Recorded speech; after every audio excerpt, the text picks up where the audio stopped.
Terima kasih Anda kembali menyaksikan Sapa Jatim, dan bagi Anda yang baru bergabung, topik kita yakni transformasi haji 2026, aturan dan layanan baru bersama dengan Bapak Nur Soleh.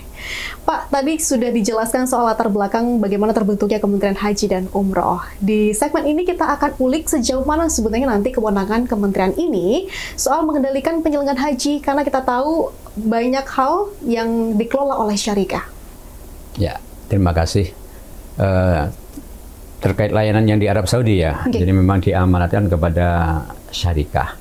Tahun kemarin itu sempat carut marut ke tanah air, termasuk di sana ada beberapa jamaah yang terpisah hotel, ada kloter yang sampai terpisah 10-15 hotel karena beda syarikah. Ada 8 syarikah saat itu yang kerjasama dengan pemerintah Indonesia. Tetapi untuk tahun 2026 ini pemerintah hanya bekerja sama dengan 2 syarikah saja, yaitu Rakin Masyarik dan Al-Bait ya, atau BTG. Dan dari 2 syarikah ini dipetakan per embarkasi. Jadi dipastikan satu embarkasi hanya dilayani oleh 1 syarikah saja.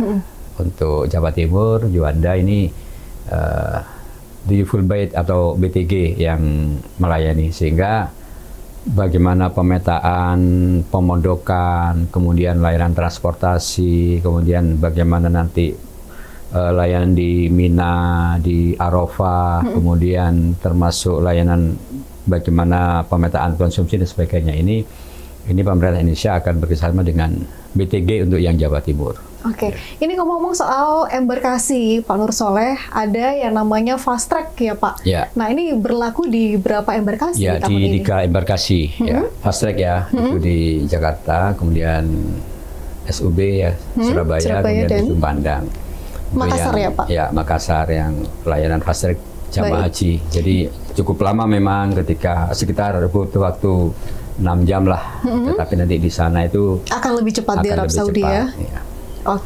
Pak, soal tahun ini juga kartu nusuk didistribusikan sejak di tanah air. Nah, ini bagaimana mekanismenya? Apakah nanti kalau misalkan hilang, tidak membawa, lupa, apa konsekuensinya? Ya, jadi syarikah itu didatangkan ke Indonesia, Mbak. Jadi sejak bulan puasa kemarin, 2 syarikah ini sudah berkantor di Jakarta untuk proses, diantaranya proses nusuk.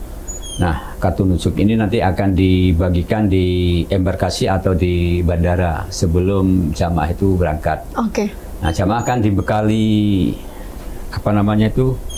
tas paspor ya. Jadi kartu nusuk dikalungkan, tetapi nanti kita sampaikan kepada jamaah agar disimpan di tas paspor sehingga tidak khawatir jatuh gitu.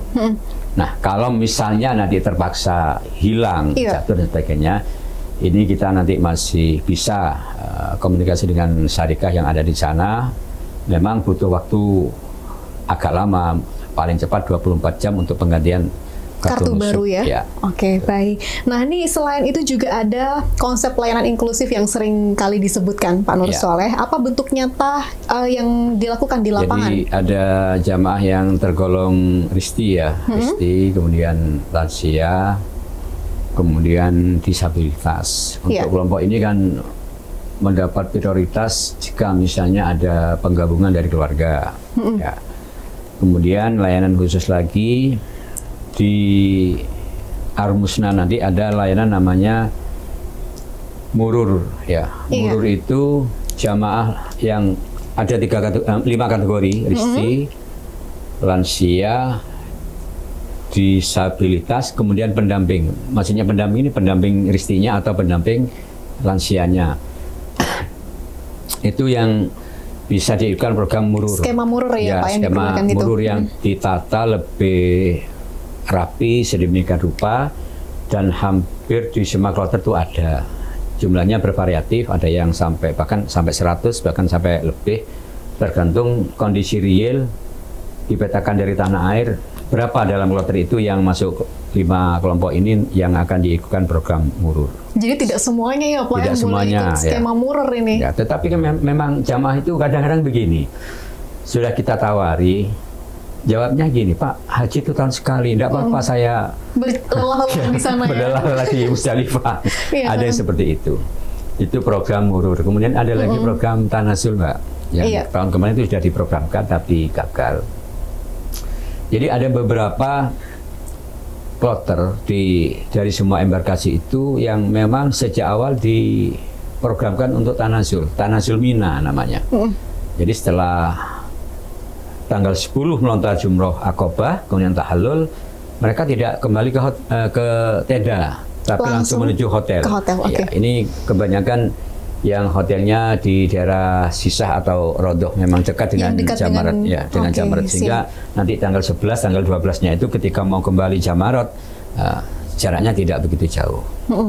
Jadi untuk yang bisa mengikuti skema murur kemudian tanazul ini ada 5 kategori yang ditentukan ya Yang Pak? tanazul itu berbasis kloter. Jadi kalaupun itu tidak termasuk lansia, segar bugar misalnya, tetap jika kloter itu sudah diplot untuk tanazul, maka satu kloter itu full untuk mengikuti. Jadi kloter yang utamanya dekat ya hotelnya ya, dari kawasan di kawasan Sisah dan Rodohan kayaknya yang dekat itu. Oke, siap. Jadi jarak antara Jamarat dengan hotel dibanding dengan Jamarat dengan tenda Mina ini masih lebih dekat dengan hotelnya. Nah, ini untuk mengurangi kepadatan yang ada di Mina juga. Transformasi ini apakah juga akan mengarah ke digitalisasi layanan haji, Pak Nur Soleh? Karena sejauh ini kesiapan jemaah dalam mengikuti perubahan tersebut juga pastinya akan lebih diutamakan untuk bisa lebih baik.